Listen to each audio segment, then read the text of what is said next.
Pilate's Wife's Dream. LibriVox.org by Ellis. I've quenched my lamp, I struck it in that start which every limb convulsed. I heard it fall, the crash blent with my sleep. I saw depart its light, even as I woke on yonder wall. Over against my bed there shone a gleam, strange, faint, and mingling also with my dream. It sunk, and I am wrapped in utter gloom. How far is night advanced, and when will day retinge the dusk and livid air with bloom, and fill this void with warm, creative ray? Would I could sleep again till clear and red morning shall on the mountain tops be spread. I'd call my women, but to break their sleep, because my own is broken, were unjust. They've wrought all day, and well-earned slumbers steep their labours in forgetfulness, I trust. Let me my feverish watch with patience bear, thankful that none with me its sufferings share. Yet, oh, for light! One ray would tranquillize my nerves, my pulses more than effort can. I'll draw my curtain and consult the skies. These trembling stars at dead of night look wan, wild, restless, strange, yet cannot be more drear than this my couch shared by a nameless fear. All black, one great cloud drawn from east to west conceals the heavens, but there are lights below. Torches burn in Jerusalem and cast on yonder stony mount a lurid glow. I see men stationed there, and gleaming spears. A sound, too, from afar invades my ears. Dull, measured strokes of axe and hammer ring from street to street, not loud, but through the night, distinctly heard, and some strange spectral thing is now upreared, and, fixed against the light of the pale lamps, defined upon that sky, it stands up like a column, straight and high. I see it all. I know the dusky sign, a cross on Calvary which Jews uprear, while Romans watch, and when the dawn shall shine, Pilate to judge the victim will appear, pass sentence, yield him up to crucify, and on that cross the spotless Christ must die. Dreams, then, are true, for thus my vision ran. Surely some oracle has been with me. The gods have chosen me to reveal their plan, to warn an unjust judge of destiny. I, slumbering, heard and saw. Awake, I know Christ's coming death and Pilate's life of woe. I do not weep for Pilate. Who could prove regret for him whose cold and crushing sway no prayer can soften, no appeal can move?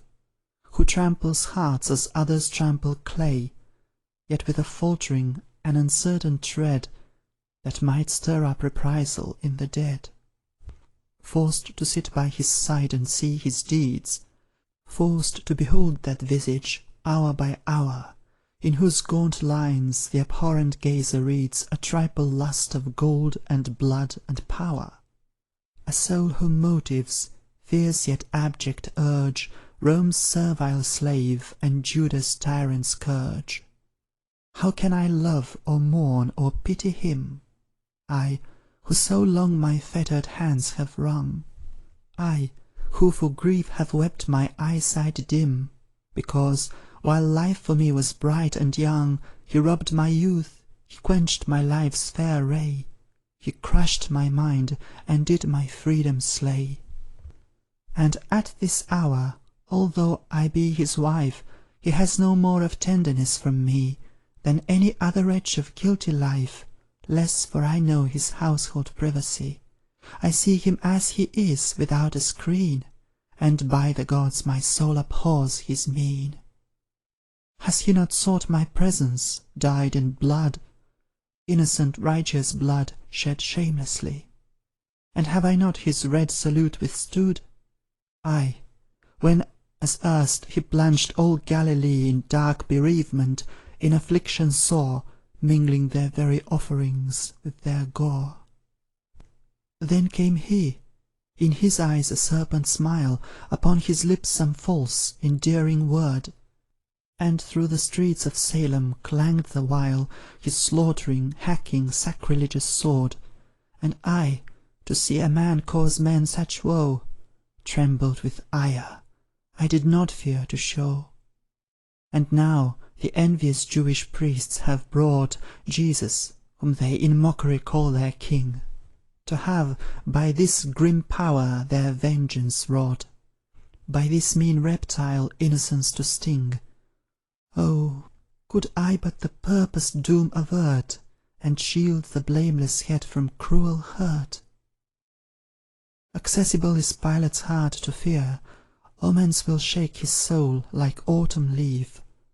Could he this night's appalling vision hear, this just man's bonds were loosed, his life were safe, unless that bitter priesthood should prevail, and make even terror to their malice quail.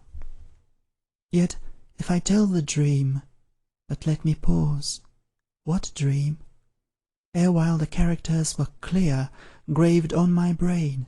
At once some unknown cause has dimmed and raised the thoughts, which now appear like a vague remnant of some by-past scene, not what will be, but what long since has been. I suffered many things. I heard foretold a dreadful doom for Pilate, lingering woes in far barbarian climes where mountains cold build up a solitude of trackless snows. There he and grisly wolves prowled side by side, there he lived famished, there methought he died. But not of hunger, nor by malady. I saw the snow around him stained with gore. I said I had no tears for such as he, and lo, my cheek is wet, mine eyes run o'er. I weep for mortal suffering, mortal guilt. I weep the impious deed, the blood self-split. More I recall not, yet the vision spread into a world remote, an age to come, and still the illumined name of Jesus shed a light, a clearness through the unfolding gloom. And still I saw that sign which now I see, that cross on yonder brow of Calvary. What is this Hebrew Christ? To me unknown, his lineage, doctrine, mission, yet how clear is godlike goodness in his actions shown! How straight and stainless is his life's career! The ray of deity that rests on him in my eyes makes Olympian glory dim. The world advances, Greek or Roman rite suffices not the inquiring mind to stay. The searching soul demands a purer light, to guide it on its upward, onward way. Ashamed of sculptured gods, religion turns to where the unseen Jehovah's altar burns. Our faith is rotten, all our rites defiled, our temples sullied, and methinks this man, with his new ordinance so wise and mild, is come, even as he says, the chaff to fan, and sever from the wheat. But will his faith survive the terrors of tomorrow's death? I feel a firmer trust, a higher hope, rise in my soul, it dawns with dawning day.